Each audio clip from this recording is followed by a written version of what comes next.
It was during the Christmas Eve dinner when my sister discovered I had 11.5 million euros in the bank.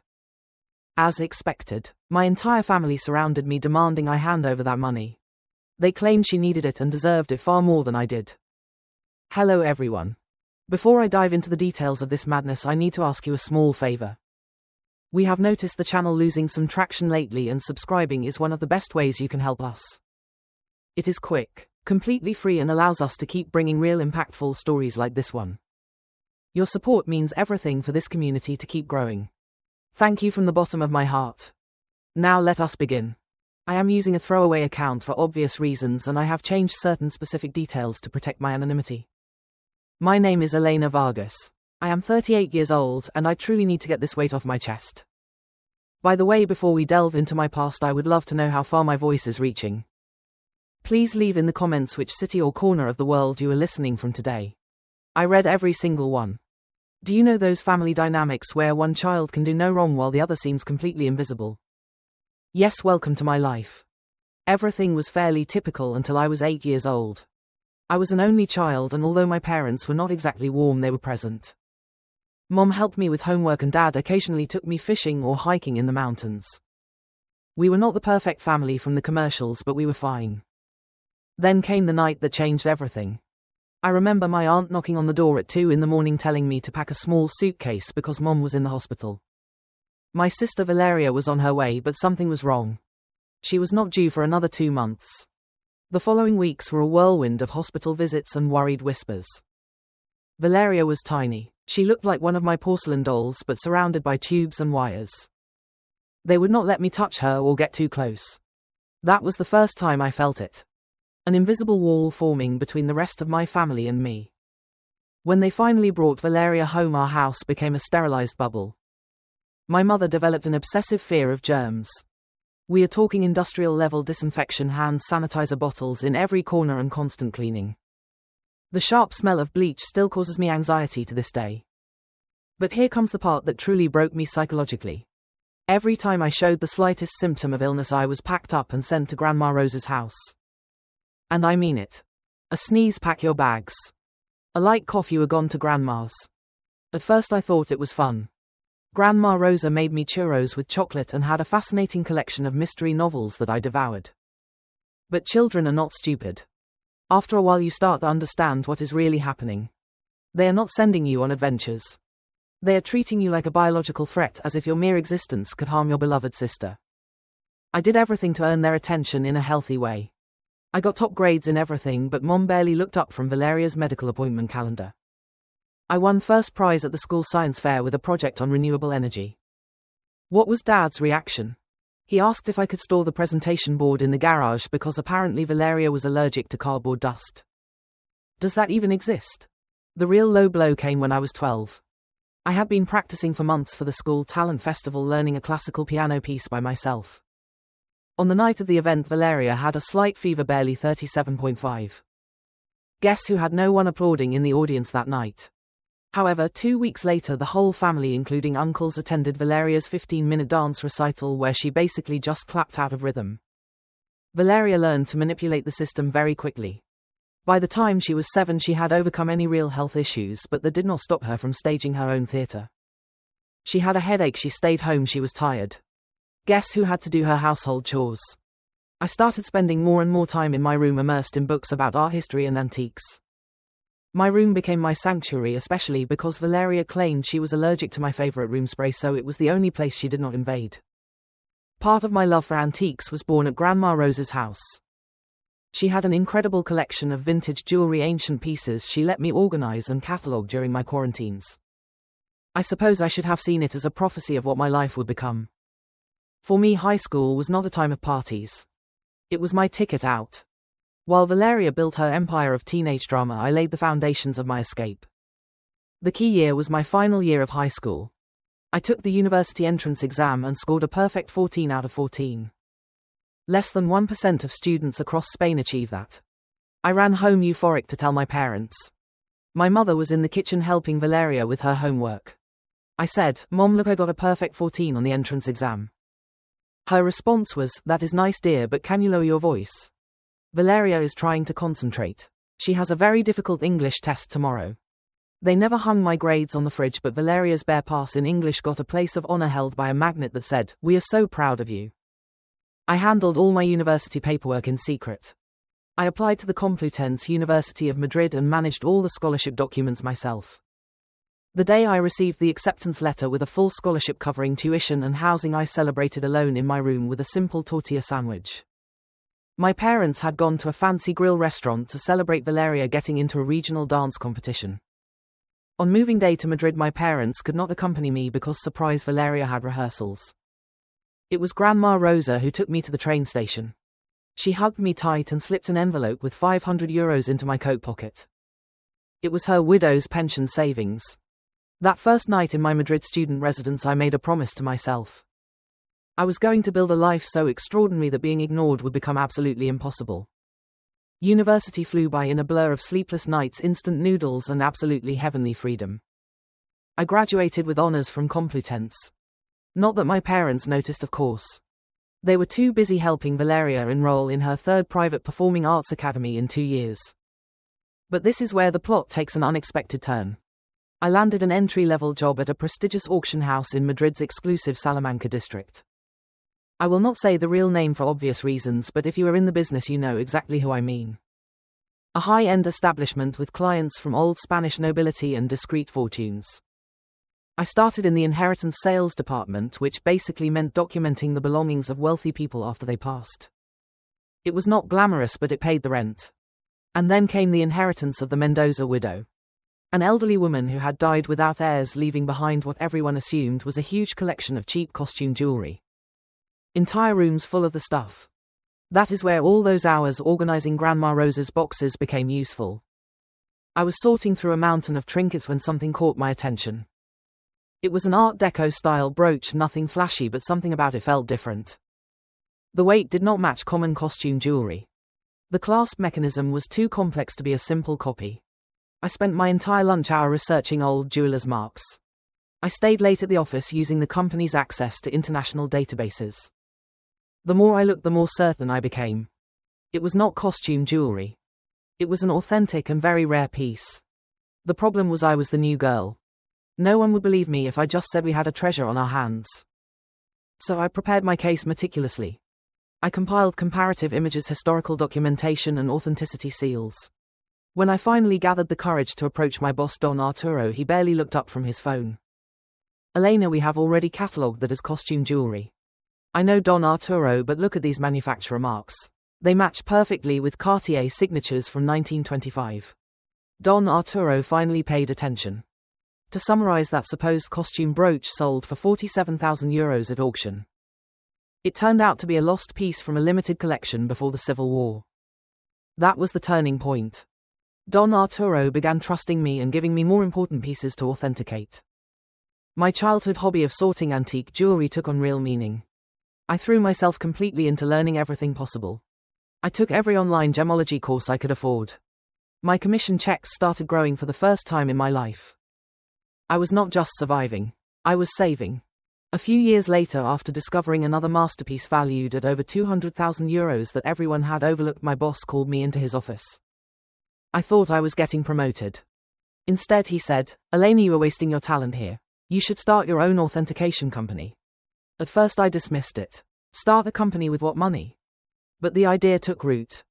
Private collectors began contacting me directly because in this world word of mouth is everything. So I did what any reasonable person would do. I took out a huge loan using my old car as collateral. I emptied my savings account and rented a tiny space in a working-class neighborhood of Madrid. It was a converted storage room above a neighborhood churro shop. The rent was low because it always smelled of fried oil, and the Wi-Fi only worked if you stuck to the window. I bought a second-hand folding table and a chair I literally found at the flea market on Sundays, but it was mine. The first months were terrifying. I would wake up at 4 in the morning drenched in cold sweat, calculating how many months until my savings ran out. But my reputation grew.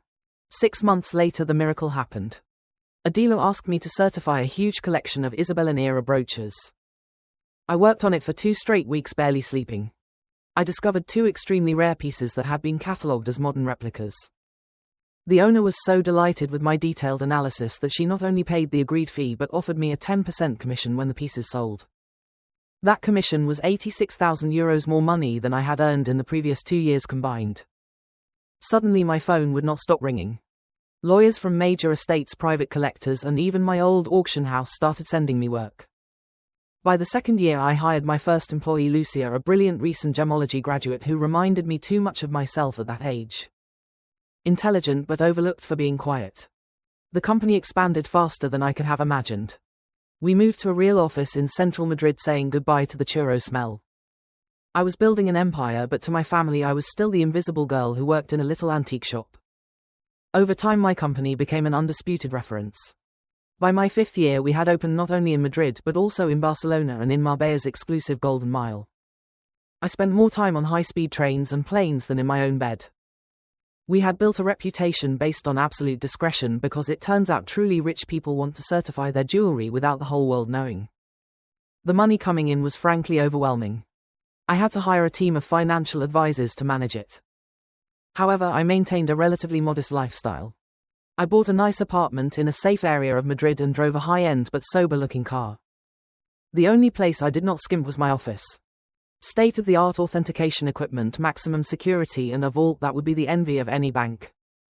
But the real challenge was not managing the company's growth but managing my double life.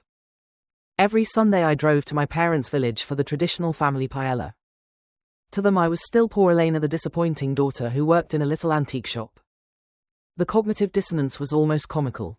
I spent mornings in video calls with collectors from Dubai closing €1 million deals, and Sunday afternoons sitting at my parents' table dressed in basic clothes they assumed came from sales. Valeria always dominated the conversation with stories about her latest temporary marketing job, bragging about absurd things like bringing coffee to the boss without spilling it. Sometimes she would throw condescending comments at me. "Elena, I have some old jewelry I was going to throw away. Maybe your little shop would be interested." I, who that same morning had certified a €1.2 million diamond necklace, would smile and say, "Sure, I will take a look." I even started playing small mental games with myself. Once Valeria spent 20 minutes bragging about her new Bimba Y Lola bag and a €200 gold watch. I sat across from her nodding while wearing a vintage Patek Philippe hidden under my sweater sleeve that cost more than her car. No one ever noticed, but the irony reached its peak when my parents' financial problems began. My aunt secretly confessed they were drowning in debt from paying for Valeria's whims, trips, and supposed studies. My mother even hinted they might have to mortgage the village house. Despite all the damage they had done, I could not let them lose the roof I grew up under.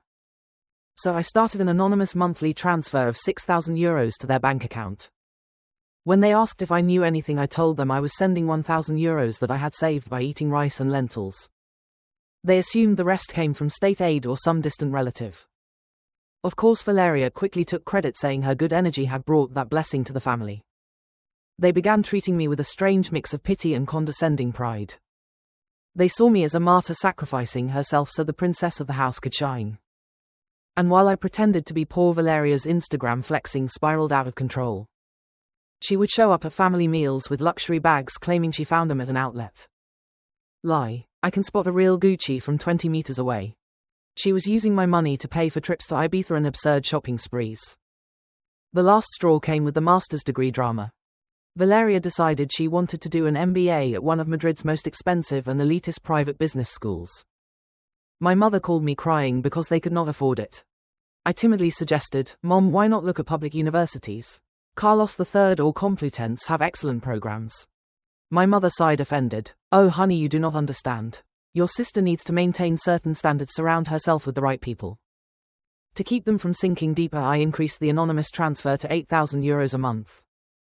That amount did not even touch my finances, but it hurt to see them applaud Valeria for taking charge of her education while assuming I lived in misery to help them. You know what was the funniest part of all? That same month, the dean of that prestigious business school where Valeria dreamed of going personally invited me to give a masterclass on luxury goods authentication and entrepreneurship. I had to make up an excuse that I was sick so I would not miss the Sunday paella because I was busy giving a lecture at the place my sister dreamed of being accepted. The breaking point came on Christmas Eve. The pressure of the lie was suffocating. 2 weeks before the holidays, Mom called me crying bitterly. She had been diagnosed with a herniated disc, and the mere idea of cooking the big Christmas dinner for 20 people had her on the verge of collapse. Now I would like to tell you I offered to help out of pure kindness, but honestly I was tired of pretending her dry turkey and overcooked prawns were a delicacy. I said, Mom, do not worry. This year I will take care of the food. I am going to hire a catering service. She replied scandalized, Oh daughter, we cannot afford a real catering. I hope you are not going to take out a quick loan for this. I hired a high-end gastronomy company I usually use for my private corporate events. We are talking acorn-fed Iberian ham, hand-carved fresh seafood from Delicia, and perfect roast suckling pig. That dinner cost more than my parents thought I earned in half a year, but I did not care. The night of December 24th arrived, and I felt strangely calm. I brought my laptop to dinner because I needed to supervise an important online auction taking place in Geneva. A client of mine from Dubai was bidding on an Art Nouveau necklace, and I had to be ready to verify the documentation if he won. The dinner arrived on time and everything was exquisitely presented. Of course, Valeria could not contain herself. Chewing on a piece of ham that cost more than her weekly supermarket budget, she said, Well, Elena, we appreciate the effort, but bought food never tastes the same as Mom's, right? My mother meanwhile apologized to the uncles for not having cooked herself. I got up from the table just before they brought out the nougat and shortbread to check my laptop. I settled in my old room, the one Mom had kept exactly the same since high school, with the same cheap pine furniture, while Valeria's room had been remodeled and redecorated 3 times. And that is when everything fell apart. I had left my financial management program open with several tabs showing the balances of my bank accounts and current company contracts. Valeria entered without knocking because some things never change, supposedly to ask for a phone charger. Out of the corner of her eye she saw the illuminated laptop screen, and her eyes shone with pure malice. She thought it was her big chance to expose her older sister's pathetic work life in front of the whole family. With a smug smile she said, Let us show everyone what important things our successful Elena works on Christmas Eve. Before I could stop her, she grabbed the laptop and ran toward the dining room. Imagine the scene. 20 people, including uncles, cousins and my parents, stuffed with gourmet food and half drunk on an exclusive Ribera del Duero wine that they swore was the Mercadona store brand. Valeria stood at the head of the table and turned the laptop triumphantly, expecting to humiliate me with some minor dusty trinket transaction. The entire room fell into a deathly silence. You could hear my mother's wall clock ticking. On the screen in large black clear numbers it read, Current balance of corporate and personal accounts €11,500,000. Pending authentication contract €485,000. Quarterly profit from Marbella branch €3,200,000. Valeria's face went through 5 different emotions in 3 seconds. The last one settled somewhere between total shock and wanting to vomit.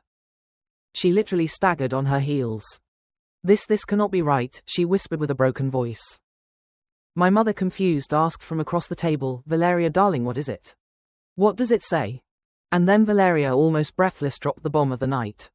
She is rich. Mom, Elena is disgustingly rich. The days after that Christmas Eve were like watching a car crash in slow motion.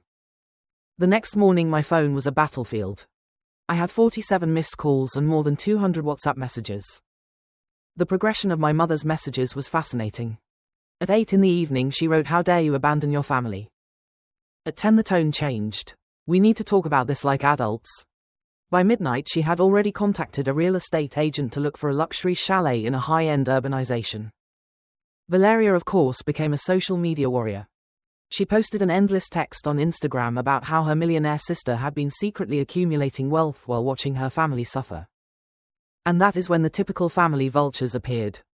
My Aunt Asuncion, whom I see once every 5 years, called to lecture me that family comes first. My uncle Paco sent me a very long email about the Christian moral obligation to share wealth. Even my father's second cousin's wife wrote to give me her opinion. Where did she get my number? But the real spectacle started Monday morning. I arrived at my office in Salamanca and found my parents and Valeria sitting in the waiting room. They had told my receptionist Lucia they had an appointment for authentication services. Valeria was clutching her Bimba Y Lola bag as if it were actually worth something. My mother stood up and said with superiority, We have talked as a family and we believe it is fair that you create trust funds for everyone. Your sister needs at least 2 million to start her life properly. Dad nodded. And your mother and I want to retire to a beach house in Marbella. I looked at them fixedly and replied, Did you miss the part where I cancelled your €8,000 monthly transfer? They refused to leave. They started shouting, demanding what they believed was theirs. I had to call building security. Seeing my 60-year-old mother being escorted out while cursing me was sincerely one of the most surreal scenes of my life. The harassment continued for weeks. They used new numbers, fake emails, and even tried to contact me through my company's customer service. Finally, my lawyers drafted a formal legal notice warning them that if they did not stop, we would file a restraining order for harassment. As a last desperate resort, my mother called Grandma Rosa to turn her against me. But you know what about Grandma Rosa? She is smarter than all of them combined. Her response was, "Good for Elena. It was about time someone in this family succeeded on their own terms." My mother stopped talking to her for 2 months. It has already been 6 months since that chaotic day. To answer the questions many of you are surely asking, yes, I still go to therapy to heal my childhood. No, I do not regret cutting all contact with them at all. And yes, Grandma Rosa is doing wonderfully. In fact, next month she is visiting me at my new penthouse in Madrid to help me catalogue a new private collection. My company is better than ever. It turns out all this drama attracted very high-profile clients who respect my firmness and discretion. I have heard that Valeria is trying to start her own image consulting and jewelry company. Good luck with that. For the first time in my life, I breathe peace. There are no more Sunday dinners full of camouflaged insults. I no longer have to minimize my successes to protect their fragile egos. I have stopped financing Valeria's show. My therapist says I have finally established healthy boundaries. I say I am simply finally living authentically. One last detail, Valeria. I know you are probably watching this video. That supposedly Cartier bracelet you are wearing in your latest Instagram post posing on the beach. The interior engravings are crooked and the weight of the metal is obvious at first glance. It is completely fake. I just wanted you to know. Thank you all for listening. If you have made it this far, leave in the comments which part of the world you are accompanying me from. Subscribe and turn on the bell if you want more real, unfiltered stories like this one. A big hug and see you next time. Thank you for listening to today's story. Don't forget to like, share, and subscribe to support the channel. See you in the next story.